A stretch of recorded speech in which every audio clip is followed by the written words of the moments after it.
வரஹ்மத்துல்லாஹி தஆலா பரகாத்துஹு. எல்லா புகழும் புகழ்ச்சியும் நிறைந்த வல்லவனாகிய அல்லாஹ் ஒருவனுக்கே உரித்தாகுமாக.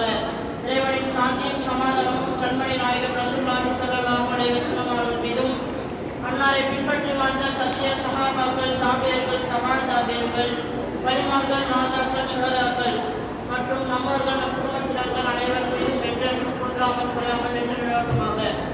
நான் தங்களுக்கு மத்தியில் பேசி எடுத்துக்கொண்ட தலைப்பு சர்தார் நபியின் சமத்துவ கொள்கை. மனிதர்களே, நிச்சயமாக நாம் உங்களை ஒரு ஆண் ஒரு பெண்ணில் சிருஷ்டித்தோம். அதன் பிறகு ஒருவர் மற்றவரை அறிந்து கொள்ளும் பொருட்டு உங்களை கிளைகளாகவும் கோத்திரங்களாகவும் ஆக்கினோம். உங்களில் ஒருவர் மற்றவரை விட மேலென்று பெருமை பாராட்டிக் கொள்வதில் இல்லை. உங்களில் எவர் மிகவும் பயபக்தினர் இருப்பாரோ அவர் அல்லாஹ் பிழைத்து மிக்க கண்ணியமாவார். இப்போதுலகம் எண்ணற்ற சமயங்கள் உள்ளன.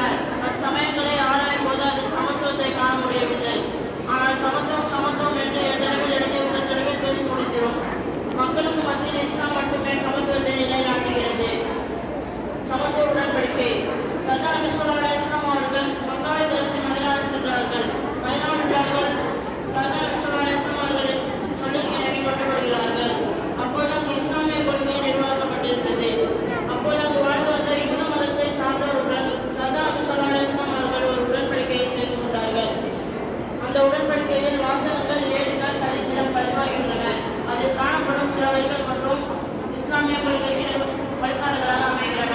பனு குடும்பத்தாராகிய யூதர்கள், பெண்கள் இரு சாரர்களும் இந்த ஊரில் சமூரிமை பெற்றவராவார். முஸ்லிம்கள் தங்கள் மார்க்கத்தை பேணிக்கொள்ள முழு சுதந்திரம் இருப்பதை போன்று யூதர்கள் அவர்கள் மார்க்கத்தை பேணிக்கொள்ள முழு சுதந்திரம் இருப்பது உண்டு. இந்த நாட்டை எவரும் தாக்க வந்தால் யூதர்கள், பெண்கள் இரு சாரர்களும் ஒரே அணியில் நின்று தாக்குதலை முறியடிக்க வேண்டும். அவ்விரு சமயத்தாரும் தங்களுக்கு உதவியும் ஒத்தாட்சியுமாக வாழ வேண்டும். பகையை கொள்ளக்கூடாது. சர்தார் நபி ஸல்லல்லாஹு அலைஹி வஸல்லம் அவர்கள் அவ்விரு சமயத்தாருடன் செய்து கொண்ட உடன்படிக்கையால் தனி மனிதன், மத சுதந்திரம், நாட்டு மக்களுடைய ஒற்றுமை சுதந்திரம் ஆகியவற்றிற்கு அவை வழிகாட்டுதலாக அமைகின்றன. சமத்துவ நகைச்சுவை. ஒரு முறை நபி ஸல்லல்லாஹு அலைஹி வஸல்லம் அவர்களிடம் உம்மு ஐமன் சஹாபி பெண்மணி வந்தார்கள். நாயகமே, எனது கணவர் தங்களை விருந்திற்கு அழைக்கிறார் என்றார்கள். யார் கண்ணில் வெண்மை இருக்குமே அவரா என்று நாயகம் கேட்டார்கள். இல்லை நாயகமே, அவர் கண்ணில் வெண்மை இருக்காது என்று அப்பெண் பதிலளித்தார்கள். இல்லை, நிச்சயமாக அவர் கண்ணில் வெண்மை இருக்குமே என்று நாயகம் வலியுறுத்தினார்கள். அல்லாஹ்வின் மீது ஆணையாக இல்லை நாயகமே என்றார்கள் அப்பெண். அதனை கேட்ட நபி ஸல்லல்லாஹு அலைஹி வஸல்லம் அவர்கள் புன்னகைத்தபடி நவின்றார்கள்.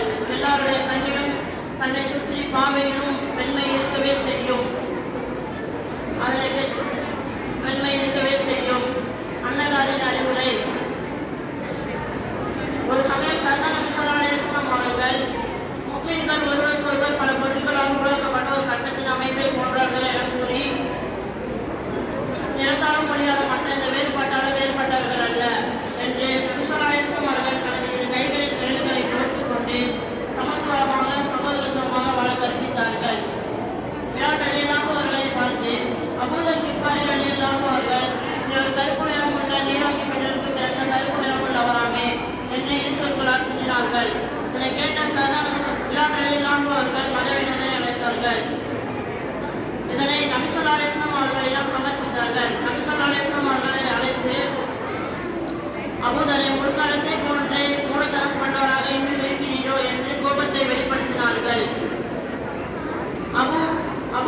அபூதர் கிஃபாரி ரலியல்லாஹு அவர்கள் பிலால் ரலியல்லாஹு அவர்களிடம் சென்று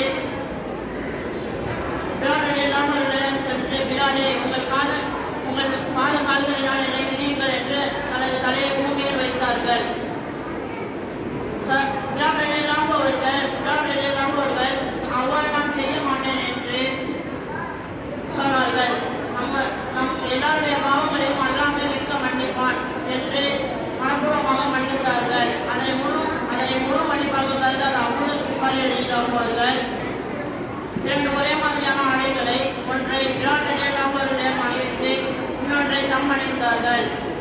பின்னர் இருவரும் கைகோர்த்து நாங்கள் இருவரும் சகோதரர்கள் என்று மக்களுக்கு மத்தியில் முழக்கமிட்டார்கள். இந்த முழக்கம் நபி ஸல்லல்லாஹு அலைஹி வஸல்லம் அவர்களின் அறிவுரையால் ஏற்றுத்தாழ்வு மறைத்து சமத்துவ கொள்கையின்படி மாறினார்கள். நிறம் ஒரு விரோதியா? இன்று மக்கள் கூட்டமாக இஸ்லாத்தை நிலவுவதற்கு அதன் சமத்துவம்